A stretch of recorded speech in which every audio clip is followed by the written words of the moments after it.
Buat pejuang UTBK di luar sana, semangat ya belajarnya. Kita langsung mulai aja dengan soal pertama ya, yaitu tentang bilangan. Di sini tentang keterbagian gitu ya. Kita lihat dulu syaratnya. Kalau keterbagian 5 itu, satuannya antara 0 atau 5 ya. Jadi kita cukup lihat satuannya aja. Kalau keterbagian 3, itu lihatnya jumlah angkanya ya. Jumlah angkanya itu apakah habis dibagi 3 atau enggak gitu ya. Kalau dia habis dibagi 3, maka ya bilangannya juga kelipatan 3 gitu. Kalau nggak habis bagi 3 berarti bukan kelipatan 3 gitu ya. Kita lihat ke masing-masing pilihan jawaban gitu ya. Pilihan A 1, 4, 3, 2, 5 gitu ya. Yang pasti ini habis bagi 5. Kenapa? Karena satuannya 5. Setelah itu kita coba jumlahin angka-angkanya ya. 1 tambah 4, 5, tambah 3, 8, tambah 2, 10, tambah 5 jadi 15 gitu ya. Karena 15 ini kan habis bagi 3. Jadi yang A ini juga habis dibagi 3 ya, berarti salah gitu ya. Kalau yang B, kita lihat 7, 4, 6, 8, 5. Coba jumlahin angkanya. 7 tambah 4, 11, tambah 6, 17, tambah 8 jadi 25, tambah 5, 30. Ini berarti habis dibagi 3 juga gitu ya. Kalau yang C, 14, 6, 80. Kita coba jumlahin ya. 1 tambah 4 jadi 5, tambah 6 jadi 11 gitu ya. Tambah 8 jadi 19, tambah 0 tetap 19 gitu ya. Nah, 19 ini kan tidak habis bagi 3 ya. Begitu pula belakangnya 0, artinya habis bagi 5. Berarti yang ini yang memenuhi pernyataan yang di soal. Jadi ini jawabannya yang C gitu ya. Gampang kan ya buat soal ini? Kalau gitu kita lanjut ke soal berikutnya ya. Di sini kita punya soal terkait barisan aritmatika ya. Kalau barisan aritmatika ya udah kita tulis dulu aja ya rumusnya apa. Rumusnya itu kan AN itu sama dengan A tambah N-1 kali B gitu ya. Ini bisa ditulis AN atau UN atau apapun gitu ya. Nah, di sini coba kita lihat. Suku ke-1 dijumlah sampai suku ke-10 gitu ya. Berarti SN ini ya. Berarti S10 gitu ya. S10 itu kan U1 tambah U2 tambah sekian-sekian sampai dengan U10 gitu ya. Kalau berdasarkan rumusnya itu jadi apa? Setengah kali N ya, berarti kali 10, kali U1 ya, suku pertama atau A gitu ya, tambah U10 gitu. Ini hasilnya harus sama dengan 70 gitu ya. Atau berarti 70 sama dengan 5 kali A tambah U10 ini apa? U10 ini A tambah 9B gitu ya. B itu bedanya gitu.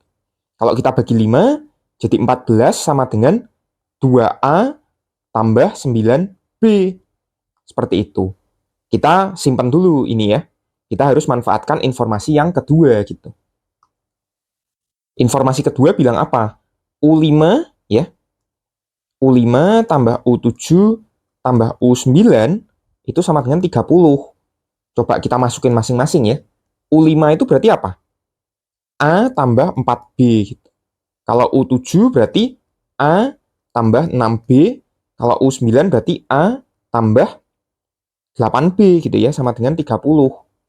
Berarti jumlahnya 3A tambah 18B sama dengan 30 nih. Kan kelipatan 3 semua. Kita bisa coba bagi 3 ya. Jadi hasilnya apa? A tambah 6B sama dengan 10. Kalau udah seperti ini, coba lihat. Di bawah ini kan adanya A. Di atas ada 2A. Jadi kita coba, bawah ini kita coba kalikan 2 ya. Jadinya apa? 2A tambah 12B sama dengan 20. Lalu kita tulis persamaan yang atasnya, tadi 2A tambah 9B sama dengan 14 kan? Kita coba kurangkan, maka didapatkan 3B sama dengan 6 ya. Berarti B-nya sama dengan 2. Kalau B-nya 2, kita bisa cari A nih. Tadi kan kita punya apa? 14 itu sama dengan 2A tambah 9B ya. Atau berarti artinya sama dengan 2A tambah 18. Di sini kita bisa punya 2A-nya berarti sama dengan minus 4, atau A-nya berarti minus 2. Seperti itu. Terakhir soalnya minta U dari 14. Berarti adalah A tambah 13B ya. Berarti minus 2 tambah 13 kali 2. Sehingga hasilnya adalah 24. Seperti itu kalau soal barisan aritmatika ya. Kita akan coba lanjutkan dengan soal perpangkatan. Di soal perpangkatan seperti ini, kita itu punya perpangkatan, tapi basisnya itu kurang dari 1. Basisnya itu maksudnya 0,25 dan 0,5 ya. Itu kan kurang dari 1 gitu. Nah, coba perhatiin dulu kalau 0,25 itu sama dengan 0,5 kuadrat gitu ya. Jadi aku bisa tulis sisi yang kiri itu 0,25 pangkat X tambah 2, itu jadinya adalah 0,5 kuadrat pangkat X tambah 2. Nah, pangkat kalau dipangkatin lagi itu kan jadi dikalikan ya pangkatnya. Jadi kita bisa distributifin, jadi 0,5 pangkat 2X tambah 4 gitu ya. Itu yang sisi kirinya. Jadi kita bisa tulis persamaan kita atau pertidaksamaan kita 0,5 pangkat 2X tambah 4 itu harus lebih besar dari 0,5 pangkat X kuadrat tambah 1 gitu ya. Tapi kita perhatikan nih, basisnya itu kan kurang dari 1. Kalau basisnya kurang dari 1, maka perpangkatannya itu tandanya dibalik gitu ya. Maksudnya gimana? Coba kita tulis dulu berarti 2X tambah 4, di kiri ya dari pangkatnya, kanan itu X kuadrat tambah 1 kan. Nah, mula-mula kan tandanya lebih besar yang kiri nih. Sekarang, karena setengah itu kurang dari 1 ya, basisnya kurang dari 1, tandanya kita balik, seperti itu. Lalu kita harus pindah ruas ke satu sisi semua gitu ya. Jadi 0 akan kurang dari X kuadrat minus 2X tambah 1 minus 4 ya. Atau berarti artinya kita punya X kuadrat minus 2X minus 3 lebih dari 0. Kita bisa coba faktorin nih. X dikurang 3, X ditambah 1 ya, lebih dari 0. Pembuat 0-nya berapa? Yang ini 3, yang ini minus 1. Jadi kita gambarkan garis bilangannya ya. Di sini ada di minus 1, di sini ada di 3 ya. Lingkarannya bolong. Kenapa bolong? Nggak diarsir. Karena tandanya lebih besar doang ya, bukan lebih besar sama dengan. Seperti itu. Ya udah.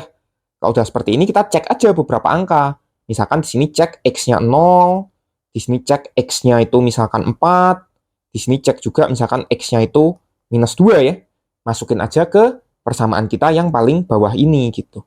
Kalau X-nya 4 hasilnya jadi apa? Hasilnya jadi 5 ya. Berarti 5 ini adalah positif gitu kan.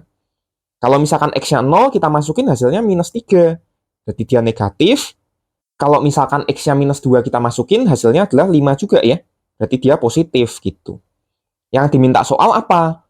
Diminta soal kan lebih dari 0 ya. Berarti ke sini gitu ya. Berarti jawabannya adalah yang X-nya itu lebih dari 3 atau X-nya itu kurang dari 1 ya. Berarti jawabannya adalah yang B. Seperti itu. Gampang kan ya? Kita coba lanjut ke soal berikutnya ya. Di sini kita punya soal terkait peluang gitu ya.